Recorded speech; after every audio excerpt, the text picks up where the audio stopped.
एकादशी व्रतकथा. मोक्षदा एकादशी व्रतकथा. हिंदू धर्मामध्ये एकादशीचे व्रत अगदी भक्तिभावाने केले जाते. या दिवशी भगवान विष्णूची पूजा केली जाते. प्रत्येक चंद्रमासातील शुक्ल व कृष्ण पक्षातील 11व्या तिथीला एकादशी म्हटले जाते. एकादशी ही विष्णूची तिथी असून या दिवशी विष्णू भक्त तसेच विठ्ठल भक्त उपवास करतात. एकादशीच्या दुसऱ्या दिवशी उपवास सोडला जातो. मार्गशीर्ष महिन्याच्या शुक्ल पक्षातील एकादशीला मोक्षदा तसेच मोक्षदायिनी एकादशी साजरी केली जाते. मोक्षदा एकादशी दरवर्षी मार्गशीर्ष महिन्यातील तेजस्वी पंधरवड्यातील साजरी केली जाते. या दिवशी भगवान विष्णूची पूजा केली जाते, उपवास केला जातो. मोक्षदा एकादशीचे व्रत करून श्रीहरीची पूजा केल्याने व्यक्तीला सौभाग्याची प्राप्ती होते. तसेच जो पूर्ण भक्ती आणि भावाने खऱ्या मनाने भगवान विष्णूची पूजा करतो, मृत्यूनंतर त्याला वैकुंठ लोकात स्वर्गात स्थान मिळते. या तिथीला भगवान श्रीकृष्णाने जगाला गीतेचा उपदेशसुद्धा केला होता. म्हणून या दिवशी गीता जयंती आहे. म्हणून मोक्षदा एकादशीच्याच दिवशी गीता जयंती साजरी केली जाते. मोक्षदा एकादशी विविध नावांनी ओळखली जाते. वैकुंठ एकादशी, मुकोटी एकादशी, मोक्षदा एकादशी, धनुर्मास एकादशी अशी तिची नावं आहेत. आणि अनेक नाव असले तरी एकादशी महत्त्व सारखेच आहे. पापनाश होऊन मोक्ष मिळवण्यासाठी मोक्षदा एकादशीचा उपवास जरूर करावा आणि भगवान महाविष्णूची पूजा अर्चना, गीताचे 18 नावं, श्रीकृष्ण दामोदर स्तोत्र, मोक्षदा एकादशीचे विष्णू सहस्रनाम, विष्णू गायत्री मंत्र, लक्ष्मी गायत्री मंत्र पठन केले पाहिजे. तर आपल्याला संपूर्ण पुण्यफळाची प्राप्ती होते. महत्त्व शास्त्रानुसार एकादशीचे व्रत केल्याने मनुष्याला सौभाग्याची तर प्राप्ती होतेच, त्याशिवाय मुलाबाळांची सुद्धा प्रगती होते. या दिवशी भगवान विष्णूची पूजा केल्याने मनातल्या सर्व इच्छा कामना पूर्ण होतात आणि या दिवशी केलेल्या पूजनेने माणसाला मृत्यूनंतर स्वर्गाची प्राप्ती होते. मोक्षदा एकादशीची अजून काय महत्त्व आहे तर गोकुळ नामक नगरात वैखनस नावाचा जो राजा होता तो राज्य करीत होता. त्याच्या राज्यात अनेक विद्वान लोक होते. तो आपल्या प्रजेचे मुलाप्रमाणे सांभाळ करीत असे. एके रात्री राजाला स्वप्न पडले की त्याचे वडील नरकात गेले आहे.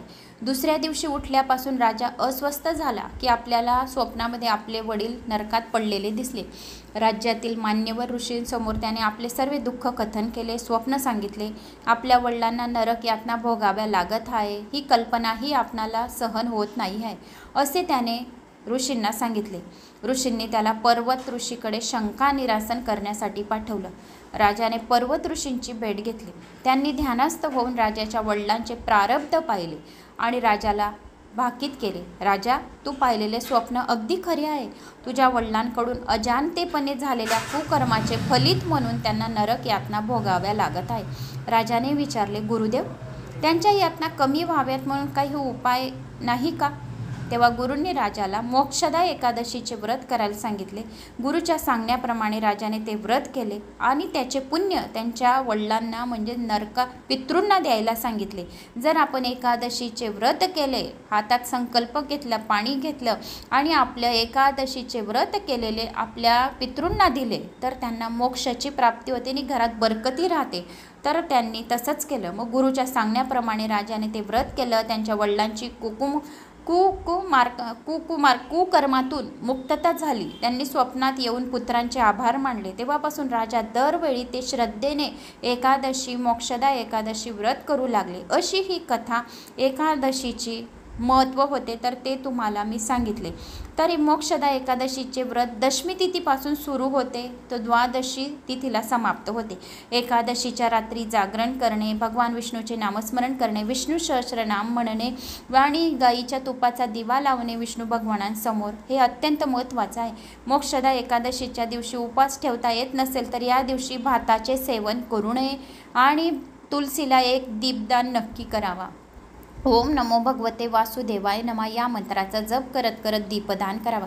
द्वादशीला व्रताचे पारणे करावे. या दिवशी द्वादशी तिथीच्या दिवशी सकाळी ब्राह्मणांना भोजनदान करून उपास सोडावा. जर द्वादशी तिथी सूर्योदयापूर्वी संपत असेल तर अशा स्थितीत सूर्योदयानंतर उपास केला जातो. तर असे हे एकादशी तिथीचे महात्म्य होते, व्रतकथा होती, तर ते तुम्हाला मी संपूर्ण सेवा एकाच व्हिडिओमध्ये दिलेले आहे मोक्षदा एकादशीच्या. तर मला अशी आशा आहे की तुम्हाला माझा हा व्हिडिओ आवडला असेल. आवडल्यास एक लाईक करा, चॅनलला सबस्क्राईब करा. कुठून कोणत्या गावाहून तुम्ही माझा हा व्हिडिओ ऐकत आहोत आपल्या गावाची कमेंट्स नक्की करा. शालिनी भक्तिसागर कथाला पण चॅनलला बी सबस्क्राईब करा, लाईक कमेंट्स करा. तुमचं एक कमेंट्स माझ्या मनाला आत्मसात देऊन जातो आणि दुसरा व्हिडिओ करायला मला प्रेरणा मिळते. तर भेटूया अजून पुढच्या व्हिडिओसोबत. श्री स्वामी समर्थ.